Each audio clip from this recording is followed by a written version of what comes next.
जय जय श्री राधे। सब वैष्णवों को सादर सप्रेम सदैन्य जय Shri Krishna.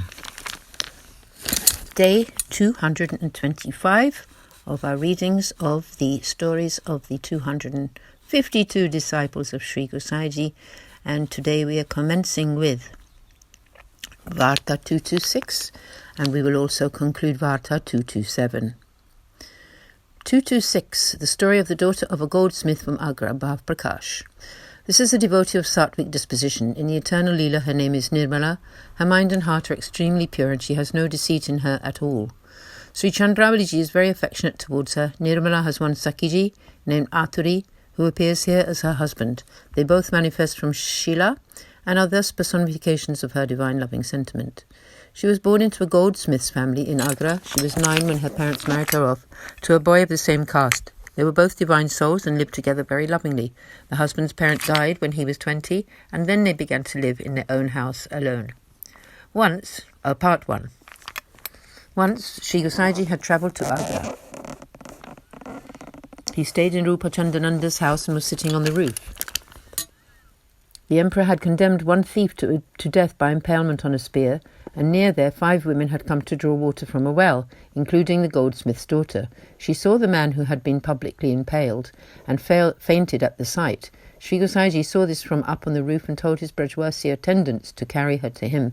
They did so, and Sri Gosaiji sprinkled holy water upon her, whereby she regained consciousness. He instructed, "She can take as much of the colour of devotion as you can give her." The girl piped up, "You are the Lord of Grace, who apart from yourself is able to shower the colour of devotion. Now please, you yourself, bless me with such devotional love." When Sri Gosaiji heard her words, he was very happy, and he proceeded to initiate her with the Lord's name and the Brahma Sambandh. She asked him, "O merciful one, where do my duties now lie?" Sri Gosaiji replied, "Would you like to serve Sri Thakurji?"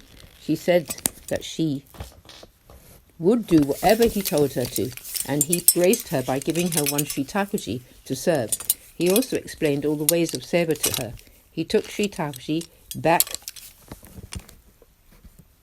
home with her. Then there she went and sat in her room. She did not leave even when someone called her outside, and she spoke to no one. Then her husband came home and asked, "Where are you?" She replied, "Please do not come near me. I have become Sri Gosaiji's disciple. If you wish, you should go and take initiation from him." The husband liked the idea and went to Sri Gosaiji, whom he asked to accept him. Sri Gosaiji initiated him with the Lord's name.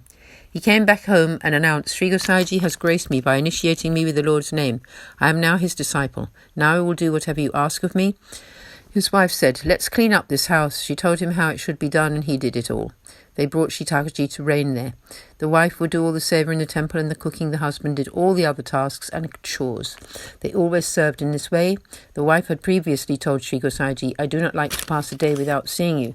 Sri Gosaiji said to her, "You can always see me when you go out to fetch water from the Sri Mataji river." She did this for many days.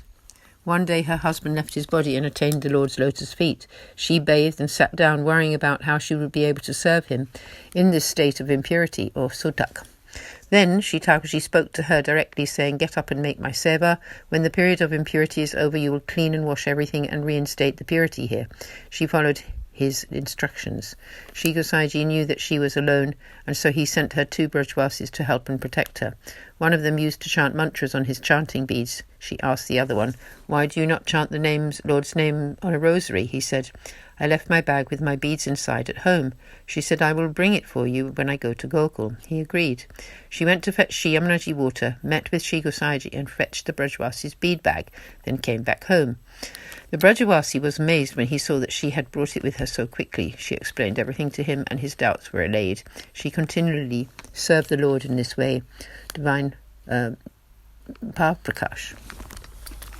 Seva is the divine activity from which a body with divine capabilities can be attained. In his Seva Phalam treatise, Sri Acharyaji has written that Seva has 3 specific results: Alokik Samarthya, Sayujyam, and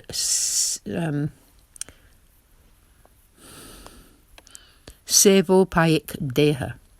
Divine capabilities, mental absorption in the Lord's Leelas, and a body fit to make seva. It's also called Seva Upayogi Deha. A body fit, which is a body fit to make seva both here and in spiritual realms. Through her seva, the goldsmith's daughter was endowed with divine capabilities. Therefore, it is stated that here that Vaishnavas should never refrain from seva. Thus concludes Varta 226, the story of the goldsmith's daughter, who was the recipient of Sri Gosaiji's great grace and an accomplished Vaishnava. There is no end to her tale. Continuing with Varta 227, the story of a Vaishnava from Gujarat who gave all his clothes for the Vaishnava's comfort. Bhav Prakash. This is the devotee of Tamasi disposition.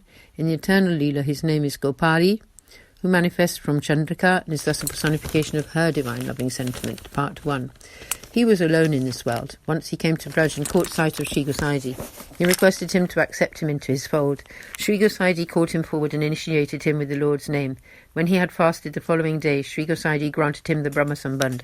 Sri Gosaiji... Jai Shri Radhe, a little bit of a retake. He was alone in this world. Once he came to Vraja and caught sight of Sri Gosaiji.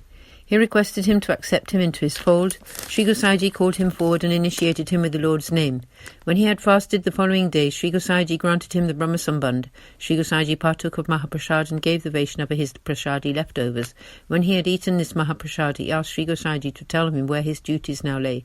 Sri Gosaiji blessed the Vaishnava further by granting him one Sri Thakurji to serve and telling him to make seva to the Lord. Sri Gosaiji explained all the ways of seva to him. The Vaishnava had the holy sight of Sri Govardhanaji and then took Sri Gosaiji's leave. He proceeded to go on Vrajayatra and then came to Gokul. He met Sri Gosaiji and then, after asking his permission, returned to Gujarat. He arrived in one small village. There he set up a small shop. Every morning he would get up very early and made everything ready for his Sri Thakurji's seva. When he had bathed, he would cook all varieties of food preparations and thereafter wake his Sri Thakurji. He fed his Sri Thakurji his breakfast, performed the Mangala Arti, dressed and adorned his beloved Lord, and then offered him his lunch. When the time came, he accepted the offerings back as Mahaprasad and fed all the Vaishnavas therewith. He would invite every Vaishnava that he met, was especially happy if any Vaishnava turned up uninvited. He always prepared enough sakari offerings for at least 2 people.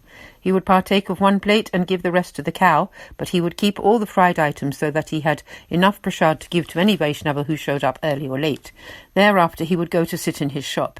He worked until it was time for the afternoon services. He would complete all the seva up to the Lord's rest time, make ready the things he would need for the next day's seva, and then go to discuss divine discourse in the Vaishnava's group. When he had heard the Lord's praises being sung, he would return home to sleep. Bhav Prakash. Here the ideal Vaishnava life is described. Serve the Lord with all one's wealth and with deep of satisfaction, and love and be very affectionate towards Vaishnavas. Part 2. One day, 6 Vaishnavas arrived at his house. He very happily gave them all a place to stay, then bathed and entered the temple. He completed all the beloved Lord's seva up to his night-time rest, and then fed them all Mahaprasad. He gave them all bedding and let them take rest. Then he came home and spread out all the cloth he had left. It was a cold winter's night, so he used 1 cloth to cover himself. He had given all the other cloth for their beds. He had 1 dhoti left, half of which he tied round his waist, and the other half he draped around his shoulders. Afterwards the Vaishnava asked him, "Where is all your bedding?" He said, "Oh, it's in my room," although he had none. He began to serve the Vaishnavas by washing and massaging all their feet well into the middle of the night. They all said to him, "Now you should go yourself to take rest." He went and began to sleep, but then he thought, "There is a cold draught coming through the window. The Vaishnavas must be feeling cold." However, he did not have a single piece of cloth left anywhere. He took off the dhoti he was wearing and blocked up the holes in the windows with it. He sat naked in one corner of the room. Before dawn he took the dhoti back and wore it as before. All the Vaishnavas woke up and saw that he was wearing half the dhoti tied at his waist and half round his shoulders. They asked him, "Where did you sleep? Where is your mat? Where are your other clothes?" He replied, "Oh, I'd lent it to another Vaishnava who had asked me for them." He lied to them. He lied to the Vaishnavas so that they would not feel bad on his behalf. Bhav Prakash. Part 1 continues. They did not believe him. They said, "What an amazing, loving Vaishnava he is. He gave away all the cloths and covers that he had to us and stayed wearing just one dhoti in this freezing cold. He is most gracious." They praised him in this and many other ways. Those Vaishnavas then got ready to leave, and he asked them to stay at least another day. They decided to leave anyway and came to Vraj, where they all saw Sri Gosaiji. The Vaishnavas praised that Vaishnava before Sri Gosaiji, saying, "Oh Maharaj, there is a Vaishnava in such and such a village. He does amazing seva and looks after Vaishnavas very nicely." Sri Gosaiji was very pleased to hear this. So in this way, that Vaishnava served Sri Thakurji, and the Vaishnavas, Sri Thakurji began to grant him his direct experience. Thus concludes Varta 227, the story of a Vaishnava from Gujarat who gave his clothes to the Vaishnavas. He was a recipient of Sri Gosaiji's great grace and an accomplished Vaishnava. There is no end to his tale. Shri Vallabhadesha ki jai ho, Shri Gosaiji ki jai, sab Vaishnavan ko jai Shri Krishna, Aaj ke Anand ki jai, Jai Jai Shri Radhe.